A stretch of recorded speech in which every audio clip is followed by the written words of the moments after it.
Bonjour à tous. Eh bien, voici un nouveau chapitre qui commence, un chapitre qui est consacré aux dérivés. Alors vous allez me dire, on sait calculer des dérivés depuis longtemps. C'est vrai. Malgré tout, on va revoir certaines formules. Ce qui compte ici, c'est ce qui se cache derrière le concept de dérivé. Parce que faire le calcul, c'est une chose, mais comprendre ce qu'il y a derrière tout ça, c'en est une autre. Et là, au stade où vous êtes, il faut vraiment comprendre ce qu'il y a derrière le concept de dérivé. C'est l'objectif de cette vidéo-ci. Allez, go, c'est parti.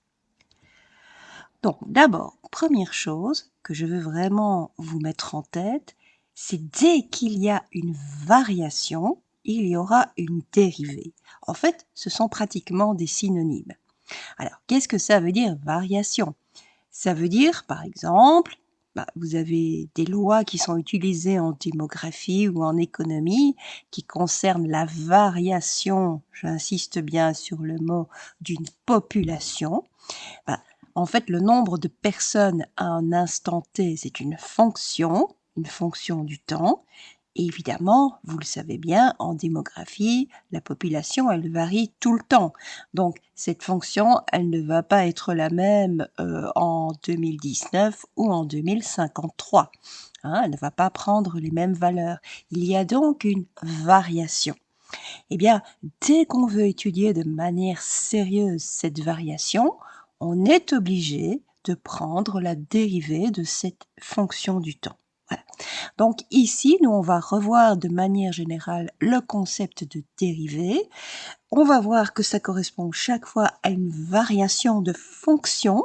Donc, dès que vous voulez étudier l'évolution au cours du temps, par exemple, c'est ça qui va surtout vous intéresser, vous, en tant qu'ingénieur agronome.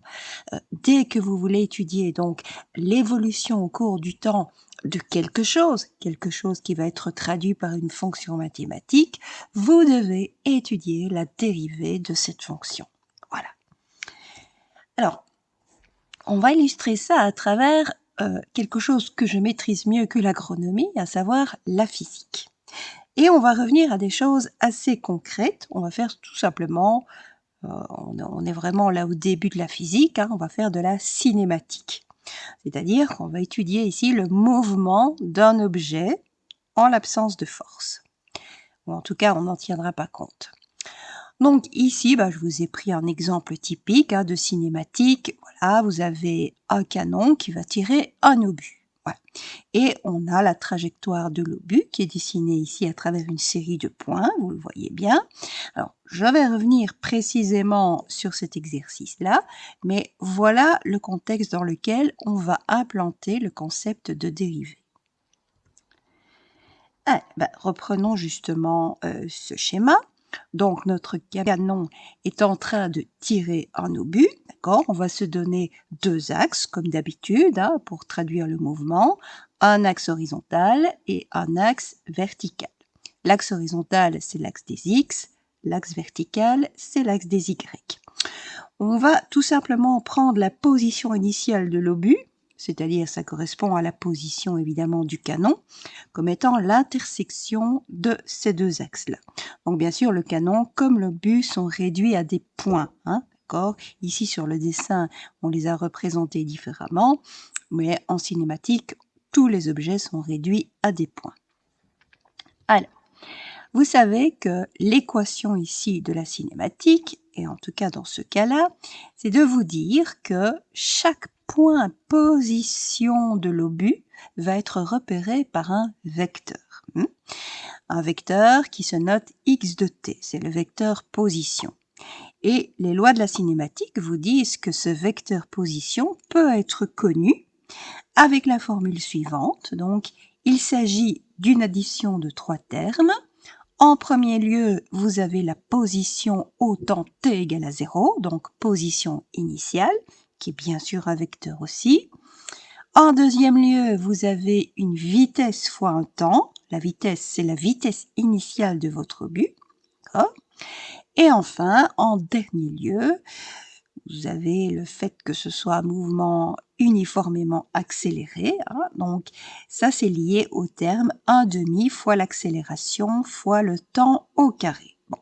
L'accélération ici, vous le savez, elle est due à la pesanteur. Elle va donc être verticale vers le bas et avec une intensité de 9,81 mètres par seconde au carré. Donc jusqu'ici, ça ne nous étonne pas. Alors, on va projeter sur les deux axes ces vecteurs, parce qu'on ne sait pas résoudre des équations vectorielles. Il faut donc projeter. Alors, projeter sur l'axe horizontal, ça nous donne l'abscisse ici de votre vecteur position, abscisse que je note x de t, et c'est défini comme l'abscisse initiale plus la vitesse horizontale initiale fois le cosinus de θ, θ étant l'angle ici entre le mouvement initial de votre but et l'axe horizontal. Le tout, évidemment, fois le t. Alors, l'abscisse verticale, y de t, sera donnée comme une somme de trois termes, enfin une somme et une différence. Vous avez d'abord la position verticale initiale, y de 0. Vous avez toujours la vitesse initiale v de 0, mais sa composante verticale, c'est pour ça qu'on la multiplie par le sinus de θ.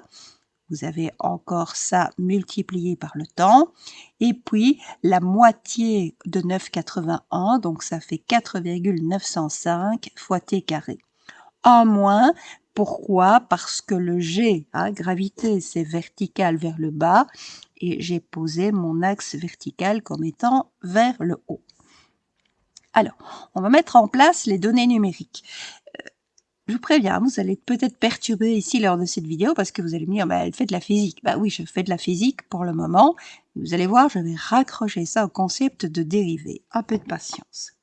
Alors, ma position initiale, mes axes tels que je les ai choisis, ma position initiale, elle est nulle. Donc, il n'y a pas de premier terme après le signe d'égalité. Que vaut la vitesse initiale? Sachez que la vitesse initiale d'un obus est de l'ordre de 700 mètres par seconde. Donc voilà, je remplace v de 0 par 700. L'angle θ, je vais le prendre égal à 30 degrés. Et donc finalement, en calculant 700 fois le cosinus de 30 degrés et 700 fois le sinus de 30 degrés, je vais obtenir ces deux équations-là qui me donnent donc la composante horizontale de la position à n'importe quel temps t, et ça ce sera 606,22 fois t, c'est 700 fois le cosinus de 30 degrés, et la position verticale en n'importe quel temps t également, qui sera égale à 700 fois le sinus de 30 degrés, donc ça fait 350 fois t, moins 4,905 fois t carré. Donc je peux repérer mon obus à n'importe quel temps t, à travers ces deux fonctions du temps. Alors, je les reprends ici. Qu'est-ce que ça va donner pour des temps bien précis? Évidemment, quand vous êtes au temps initial, donc quand vous êtes au temps t égale à 0, remplacez t égale à 0 dans ces deux fonctions et vous aurez une position nulle. Jusque-là, rien de surprenant puisque c'est ce que nous avons posé comme condition initiale. Au temps t égale à 1, remplacez t par 1 dans les deux positions, ici, horizontale et verticale. Vous allez avoir 606,22 pour la position horizontale et vous allez avoir 350 moins 4,905 pour la position verticale, c'est-à-dire un total de 345,09. Alors, je vous laisse faire les calculs pour les autres temps. En temps t égale à 2, vous allez avancer encore, vous êtes à 1212 mètres au niveau horizontal et à 680 mètres au niveau vertical.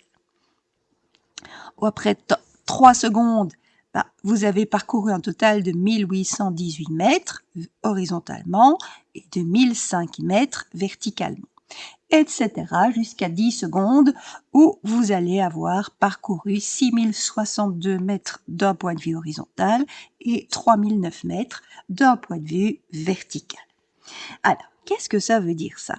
Ça veut dire que votre position, elle est en train de varier. Là, enfin, je vais raccrocher ça au concept de dérivée. Regardez, elle varie au cours du temps. La position horizontale, elle a augmenté de 606 mètres à chaque seconde. La position verticale, c'est un petit peu plus compliqué, mais on voit bien qu'elle n'est pas restée, on n'est pas resté en zéro. Hein. Après une seconde, on a fait 345 mètres, après 2 secondes, 680 mètres, etc. Donc, cette position, elle a varié. Et donc, ici, je vais traduire ça à l'aide de points. Donc, ça correspond à des points du plan, hein, ça, puisque vous avez un axe horizontal avec l'axe des abscisses x de t, vous avez un axe vertical avec les ordonnées y de t. Donc, le premier point qui correspond au temps t égale à 0, c'est le point de coordonnées 0, 0. Le deuxième point, c'est le point de coordonnées 606, 345, etc. Donc, point après point, vous allez ici marquer la trajectoire de votre obus. D'accord? Et vous voyez bien, on n'est pas tout le temps au même point. Il y a variation ici de la position, tant horizontalement que verticalement. Et justement, maintenant, je vais étudier plus précisément ces variations. Alors, oui, là, évidemment, on a la trajectoire qui est réalisée de manière complète. Hein, ici, c'est une parabole, on le sait bien, dans un MRUA, c'est toujours une parabole. Hein. On y reviendra après. Alors, étudions précisément, justement, les variations. Et je vais d'abord me concentrer sur les positions horizontales. Donc, regardez ici, après 0 secondes, j'ai parcouru 0 mètres. Après 1 seconde, 606 mètres. J'arrondis ici. Après 2 secondes, 1212 mètres, etc. Et là, je m'aperçois qu'en fait, il y a une différence de 606,22 mètres entre chaque position pour chaque seconde écoulée. Regardez, faites la différence entre x de 2 moins x de 1. Donc, la différence entre la position après 2 secondes et la position après 1 seconde. Donc, vous faites 1212,44 moins 606,22. Vous obtenez 606,22. Et c'est la même chose comme différence en passant de la deuxième à la troisième seconde. Hein. Si vous faites 1818,66 moins 1212,44, vous allez obtenir aussi 606,22. Et allons plus loin. Si on fait maintenant varier la position entre la cinquième et la 10e seconde, ça veut dire que vous allez devoir calculer x de 10 moins x de 5. Mais comme c'est une variation par seconde que vous devez calculer et qu'il s'est écoulé 5 secondes, vous devez diviser cette différence par 5. Donc, vous allez faire 6062,2 moins 3031,1, le tout divisé par 5. Et bingo, c'est encore 606,22. Donc, ma position, elle varie. Elle varie à chaque seconde, mais elle varie de manière constante à chaque seconde. D'accord? Et c'est ce que je noterai à travers ici cette fraction. La variation ici de la position que je note comme delta x divisée par la variation du temps. Hein. Donc ici, ça correspond manifestement dans le premier calcul, le delta t, il s'est écoulé 1 seconde entre la première et la deuxième seconde. Donc delta t égale à 1 dans le premier calcul. Dans le deuxième calcul, on est passé de la cinquième à la 10e seconde. Il s'est donc écoulé 5 secondes. Donc, delta t est égal à 5. Et donc, je noterai ici que le rapport des deux variations, variation de la position par rapport à la variation du temps, est ici constante et vaut toujours 606,22. Ce sera la variation donc, de la position horizontale au cours du temps. Et elle est constante. Alors maintenant, je vais essayer de comprendre ce que ça signifie, ça, d'un point de vue peut-être plus physique, plus géométrique. Voilà. Rappelez-vous la position. L'équation de la position horizontale est donnée par 606,22 fois t. Ce qui veut dire que ça se traduit comment ça? Regardez, c'est du premier degré, c'est une fonction du premier degré en t. Ça se traduit donc par une droite. et une droite qui a une certaine pente. Et la pente, je vous le donne en 1000, c'est 606,22. Tiens, donc le rapport ici des variations de la position horizontale par rapport à la variation du temps, est donné par la pente d'une droite. Ça, c'est quelque chose que je vais retenir.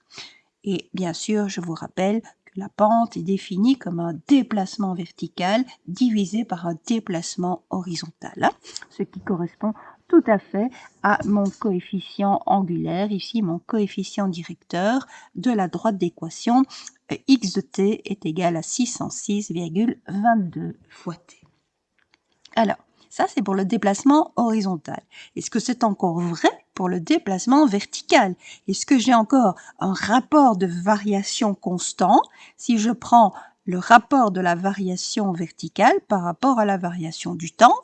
Et si je trouve quelque chose, est-ce que c'est encore relié à la pente d'une droite? Ben, voyons voir. D'accord? Et ici, je me concentre donc sur les positions verticales. Alors, on va faire le calcul. Hein. Si je calcule ici la variation de la position verticale entre la première et la deuxième seconde, c'est-à-dire je fais y de 2 moins y de 1. Je fais 680,38 moins 345,09 et ça me donnera 335,29. Ok, c'est un nombre. D'accord ? Maintenant, parallèlement à ce que j'ai fait pour la position horizontale, je vais évaluer ce qui se passe entre la 5e et la 10e seconde. Donc, je fais y de 10 moins y de 5, le tout divisé par 5, puisqu'il s'est écoulé 5 secondes. Alors, faites le calcul, 3009,5 moins 1627,37, le tout divisé par 5, et vous allez obtenir 276,43. Ah, donc ça n'est pas constant, manifestement. Il y a variation de la position verticale, mais elle ne varie pas de manière constante. Et c'est d'ailleurs assez clair. Hein. Regardez ici, si on passe de la 3e à la 4e seconde, on passe de 1006 à 1322, faites la différence. Hein. Ça ne va pas être égal ni à 335 ni à 276. Donc, à chaque seconde qui s'écoule, la position verticale, elle varie, mais elle ne varie pas de manière uniforme. On ne sait pas comment elle varie en fait. C'est notre problème. Quelle est la formule qui nous donnerait le rapport de la variation ici de y, donc de la position verticale, par rapport à la variation du temps? Qu'est-ce qu'on peut trouver ici comme formule? C'est la question qu'on se pose. Bon, je reviens à l'équation qui me donne la position verticale, c'est-à-dire 350t moins 4,905t carré. Est-ce que, ici, je vais pouvoir calculer ce delta y sur delta t? Certainement, puisque j'ai le y, hein, d'accord? Donc, je dois évaluer ici la variation du temps, c'est la différence entre deux temps. Hein. Pour le premier calcul ici de la première ligne, c'était entre le temps t égale à 2 et le temps t égale à 1, donc on faisait 2 moins 1. Pour le deuxième calcul, c'était entre le temps t égale à 5 et t égale à 10, donc on faisait 10 moins 5. En général, on fait tout simplement un temps t2 moins un temps t1. Et la variation alors de la position verticale sera définie comme une différence. Regardez, hein, y de 10 moins y de 5. Regardez y de 2 moins y de 1. Ce sera donc la différence de deux positions verticales, une au temps T1 et l'autre au temps T2. Allons-y, on va calculer, hein, mais c'est difficile de calculer ça comme ça. Alors, on va faire une petite astuce en fait. On va garder un temps T1, mais le temps T2, on va l'exprimer comme le temps T1 plus un accroissement qu'on va noter H. Voilà. Donc ici, regardez dans mes exemples. Hein, pour le premier exemple, T1 est égal à 1, T2 est égal à 2. 2, c'est 1 plus 1, donc le H vaut 1. Regardez dans mon deuxième exemple, T1 vaut 5, T2 vaut 10, donc 10 c'est 5 plus 5, H vaut 5. D'accord? Donc voilà, tout simplement. Alors, pourquoi est-ce que je fais ça? Parce qu'il va y avoir des simplifications dans mes calculs. Donc, déjà mon dénominateur, regardez, il est sympa parce que je fais T1 plus H moins T1. Il me reste simplement H. C'est toujours plus facile d'avoir un seul terme au dénominateur, hein. Mais ça va simplifier également au niveau du numérateur parce que si vous remplacez T par T1 dans Y, vous allez avoir 350 T1 moins 4,905 T1 au carré. Tandis que si vous remplacez T2 par par T2 et puis par T1 plus H, vous allez avoir la position qui sera donnée par 350 fois T1 plus H moins 4,905 fois T1 plus H au carré. Alors, je vous laisse faire le calcul, hein, c'est vraiment de l'algèbre élémentaire, vous développez le carré, vous distribuez, etc. Et ça va drôlement se simplifier, parce que vous allez avoir 350 moins 9,81 fois T1 moins 4,905 fois H. Alors, ça, c'est donc le rapport des variations. Est-ce que je peux le relier ici au nombre que j'ai produit auparavant? C'est-à-dire, est-ce que je peux trouver ce rapport de variation comme étant égal à une pente, et la pente de quelle droite? Alors, c'est ce qui nous manque comme information ici. D'accord? Alors bon, je reprends ici ce que j'ai obtenu comme rapport des variations. Donc, variation de la position verticale divisée par variation du temps. Donc, on a obtenu une réponse très précise en fonction du temps, mais aussi en fonction d'un accroissement du temps. Accroissement qui est noté par la valeur h. Ça va? Bon, allons-y ici. Ceci, ça me donne quoi? Regardez, j'ai dessiné une parabole. Une parabole qui correspond à quoi? Qui correspond tout simplement à la fonction du temps, qui est la position verticale. Puisqu'il y a du t carré, c'est une parabole. D'accord? Donc là, voilà cette parabole. Je vais prendre un point au hasard de cette parabole. Tiens, je vais prendre le premier, là que vous voyez en orange, qui correspond à avoir choisi un temps t égal à 1142,26. Je vais essayer de trouver une pente. Rappelez-vous, c'est vraiment ça. Une pente qui soit liée à cette parabole, qui soit liée au nombre que j'ai trouvé. Bon, qu'est-ce que je peux trouver comme pente par rapport à une parabole? Tout ce que je peux faire par rapport à une parabole en un point de cette parabole, c'est tracer une tangente. C'est tout ce que je peux faire comme droite. Voilà, qui a du sens. Tiens, je trace la tangente ici, qui passe par le point d'abscisse 1142,26. Et vous voyez, elle est tracée, elle a une pente négative, et si je demande à mon logiciel de calculer cette pente, j'obtiens moins 10 855. Bon, soit. Pour le moment, ça ne m'éclaire pas trop. Je prends le deuxième point de cette parabole, allez, de l'autre côté, qui correspond à une abscisse égale à moins 1320. Et là aussi, c'est pareil. J'essaye de trouver une pente, de droite significative, pertinente par rapport à la parabole. Donc, je trace une tangente. Je rappelle que la tangente a une courbe. C'est une droite qui passe par un seul point. C'est pour ça que j'ai pris la tangente, parce que j'ai pris un seul point de cette courbe. Voilà, donc je trace la tangente, la voilà, elle a une pente positive, manifestement. Et quand je demande à mon logiciel de calculer la pente, j'obtiens 13 305. Bon, j'acte, pour le moment, ça ne m'aide pas trop, d'accord? Et je vais essayer justement de trouver des choses. Bon, alors, on va voir. Ici, regardez, j'ai fixé une abscisse à chaque fois pour chacun des deux points orange. Dans le premier cas, c'était 1142,26. Ce qui signifie que je sais remplacer dans le rapport des variations t par 1142,26. J'y vais. Donc je remplace dans 350 moins 9,81 fois t moins 4,905 fois h, je remplace t par 1142,26. Et qu'est-ce que j'obtiens? Moins 10 855,53 moins 4,905 h. Ça correspond à la pente de ma tangente. Alors, est-ce que ce sera encore vrai pour l'autre point? Allons-y, ne crions pas victoire trop tôt. Donc, je remplace t par moins 1320,6. c'est l'abscisse ici de mon deuxième point orange, celui qui se trouve à gauche. Je remplace ça dans le rapport des variations.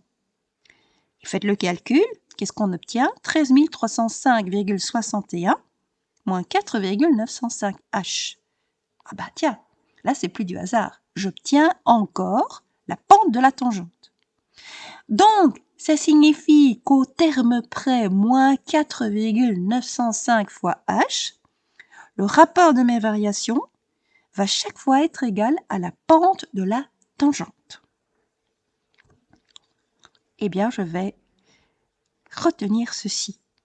Il faut, comme pour le rapport des variations horizontales, il faut que le rapport des variation verticale divisée par variation du temps, soit interprété comme la pente d'une droite. J'aimerais bien, ce serait plus facile pour moi, d'accord? Eh bien, je vois déjà que cette droite, c'est pas n'importe quoi, ça doit être une tangente. Et en plus, il faut que je prenne h égale à 0. Hein? Parce que le 4,905 fois h n'a rien à faire là-dedans. Il faut que je remplace h par 0 pour ne plus avoir ce terme-là et avoir uniquement alors la pente de la tangente comme le rapport ici des variations. Alors, vous voyez que j'ai dit h égale à 0 et en même temps j'ai écrit h tendant vers 0. En fait, c'est h tendant vers 0 qui est correct. Pourquoi? Parce que rappelez-vous ici, on a défini le rapport des variations comme ceci. Rapport des variations de la position verticale, donc y en un certain temps t, y en un certain temps t plus h ultérieur. Accroissement du temps, accroissement d'une certaine quantité h. Et je divise par les variations temporelles. Les variations temporelles, c'est h. Donc, si je divise par h, je peux sûrement pas remplacer h par 0, en tout cas pas en première intention. C'est pour ça qu'on dit en fait h tendant vers 0. Voilà. Et donc ici, qu'est-ce qu'il faut retenir? Le rapport de mes variations de position par rapport à la variation du temps, donc par rapport au temps qui s'écoule, l'évolution de mes positions horizontales et verticales sont chaque fois égales à des pentes de droite. Et ces droites, c'est pas n'importe quoi, ce sont des tangentes. D'accord? Voilà. Et bien donc, je vais retenir ici que au niveau en tout cas de ma position verticale, le rapport des variations qui était défini comme la variation ici de ma position verticale, donc en un certain temps t et puis en un certain temps t plus h ultérieur. Donc ça me donne la variation delta y qui sera yt plus h moins y de t. Donc c'est compliqué, hein, c'est formel, mais voyez vraiment ça comme y en un certain temps ultérieur, 10 secondes par exemple, moins y en un certain temps antérieur, c'est-à-dire 5 secondes. Hein. C'est la même chose que y de 10 moins y de 5. Hein. Et le tout divisé par la variation du temps qui était de 5 secondes dans l'exemple que je vous cite. Mais en général, c'est h, tout simplement. Il s'est écoulé h secondes. Ça va? Eh bien, je vois alors que pour interpréter ce rapport de variation comme une pente d'une droite, il va falloir que j'envisage de prendre la limite quand h tend vers 0. On a vu pourquoi. Parce qu'il faut éliminer le terme 4,905 fois h pour avoir vraiment l'interprétation de ce rapport de variation comme la pente d'une droite. Donc, il faut que je prenne la limite quand h tend vers 0 de ce rapport de variation. Et là, dans ce cas-là, je vais avoir ce qu'on appelle la dérivée de y par rapport au temps. Alors, vous voyez que je l'ai écrit de manière très bizarre. J'ai mis ça comme dy divisé par dt. Ça fait appel à une notion mathématique qu'on appelle la différentielle, qui est une variation toute petite. Voilà, ça se correspond au fait que h tend vers 0. Donc, il ne s'est pas écoulé une seconde entre les deux temps, il ne s'est pas écoulé encore moins 5 secondes, il s'est écoulé une fraction vraiment infinitésimale de secondes entre le temps t et le temps t plus h. ce qui signifie que les deux temps sont excessivement proches l'un de l'autre. En fait, on considère qu'ils coïncident pratiquement. C'est pour ça qu'on prend la limite quand h tend vers 0.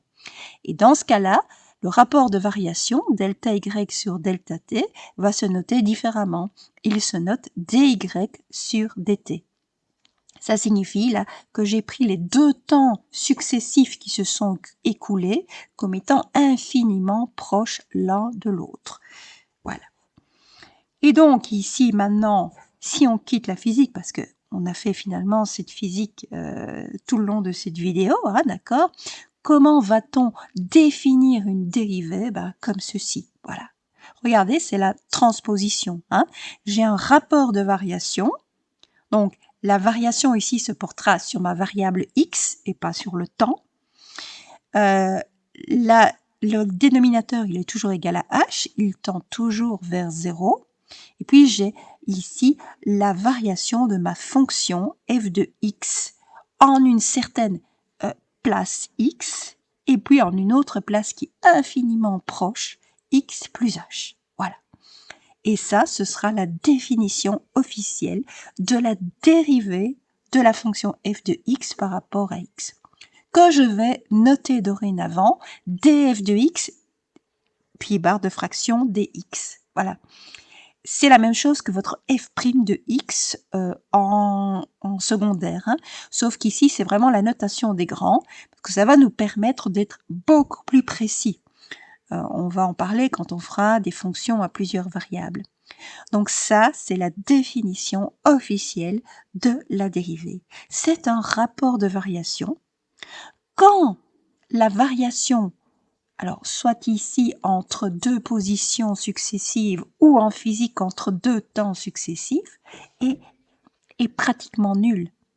Donc ce sont deux temps qui sont excessivement proches l'un de l'autre ou deux positions qui sont excessivement proches l'une de l'autre. Ça se traduit à travers la limite quand h tend vers 0. Voilà. Alors, avant d'exploiter dans une autre vidéo cette définition-là, je vais quand même vous donner encore une petite interprétation physique, hein, parce qu'on est trop proche ici. Donc, la variation ici de ma position x de t, hein, ce sera en fait, j'ai mis un t en trop ici, donc on va le supprimer. Ce sera en fait la composante horizontale de ma vitesse. C'est la variation, rappelez-vous la variation ici de ma composante horizontale, hein, de la position. C'était toujours 606,22, ça ne changeait pas, d'accord? Et donc en fait, la variation de la position horizontale, ce n'est rien d'autre que la composante horizontale de la vitesse. Voilà, et c'est 606,22 dans cet exemple. La même chose pour la variation de la position verticale. Hein. Rappelez-vous, on a vu que c'était 350 moins 9,81 fois t, puisqu'on a fait h qui tendait vers 0. Le terme 4,905 fois t au carré fois h disparaît. Donc ici, la variation, le rapport de variation, c'est-à-dire la dérivée de la position verticale par rapport au temps, c'est 350 moins 9,81 fois t, c'est-à-dire que c'est la composante verticale de la vitesse. Et donc ici, on sait comment représenter en fait graphiquement la vitesse, puisque ça correspondra à la tangente. Rappelez-vous, une dérivée, c'est la pente de la tangente ici de votre trajectoire. Et c'est pour ça qu'au début, je n'ai pas assisté là-dessus, mais on avait représenté le vecteur vitesse initiale par un vecteur qui est tangent au début ici de la trajectoire. Voilà. Donc, c'est vraiment lié à ça, au fait que à partir d'une position, vous pouvez faire varier cette position si l'objet est en mouvement. Automatiquement, ça va vous induire une vitesse et que cette vitesse est en fait définie comme la dérivée de la position. Et puis, si votre vitesse varie, hein, si vous avez des vitesses qui sont plus ou moins grandes, qui diminuent, qui au contraire augmentent, donc il suffit tout simplement que vous ne soyez pas à la même vitesse, eh bien alors vous avez une variation de la vitesse et ça se traduit par la dérivée de la vitesse et ce n'est rien d'autre que l'accélération. Voilà. Donc, qu'est-ce qu'il faut retenir ici? Il faut retenir que dès que vous traduisez un phénomène, qu'il soit physique, économique, démographique, n'importe quoi, par une fonction qui va varier, par exemple, au cours du temps, mais il suffit qu'il y ait une variation, eh bien automatiquement, si vous voulez étudier cette variation, vous devez calculer la dérivée de cette fonction. C'est ce que j'ai fait ici avec mes positions horizontales et verticales. Les variations de mes positions horizontales et verticales m'ont mené à la vitesse. Et la vitesse n'est rien d'autre que la dérivée. Alors, vous allez me dire, oui, variation dérivée, peut-être qu'on ne comprend pas trop bien la différence. C'est très simple en termes de vitesse, en fait. Parce que ici, le rapport des variations, c'est de dire, tiens, j'ai commencé à rouler à 10 heures et à 10h05, je vois que j'ai fait autant de kilomètres. Donc, en 5 minutes, ça veut dire 300 secondes. Je n'ai qu'à diviser par 300. Ça veut dire que mon H est égal à 300, hein, d'accord. Donc, je n'ai qu'à diviser par 300 le nombre de kilomètres que j'ai parcouru. Et j'aurai ma vitesse, ce qu'on appelle la vitesse moyenne. Ça, c'est le rapport des variations. Tandis que la dérivée fait appel à la vitesse instantanée. Je ne passe pas de 10h à 10h05, mais je regarde mon compteur à ce moment-là, à 10h précises, et je ne vais pas m'inquiéter de ce qui se passe à 10h05. À 10h précises, je vais voir quelle est ma vitesse. C'est la vitesse instantanée. Voilà. Ça, c'est le fait de faire tendre H vers 0. Donc, vitesse moyenne, vous avez un H qui peut prendre n'importe quelle valeur. Et vous avez un rapport de variation, donc, hein, et la différence entre les deux temps vaut h, mais h peut prendre n'importe quelle valeur pour la vitesse moyenne, pour le rapport des variations, tandis que pour la dérivée, qui est un rapport de variation excessivement précis puisque vous devez prendre la limite quand h tend vers 0, c'est-à-dire que vos variations, elles se situent dans deux temps excessivement proches. Je répète encore, je l'ai dit quelques fois, mais c'est important de bien comprendre ça. Eh bien, dans ce cas-là, alors votre rapport de variation est en fait une dérivée. Et vos variations, ce sont des différentiels, c'est-à-dire que ce sont des variations qui sont excessivement proches l'une de l'autre. Voilà. C'est ça une dérivée. C'est un rapport de variation excessivement proche l'une de l'autre. Et ça se traduit mathématiquement par une limite quand h tend vers 0. Voilà. C'est tout ce qu'il faut retenir de ça.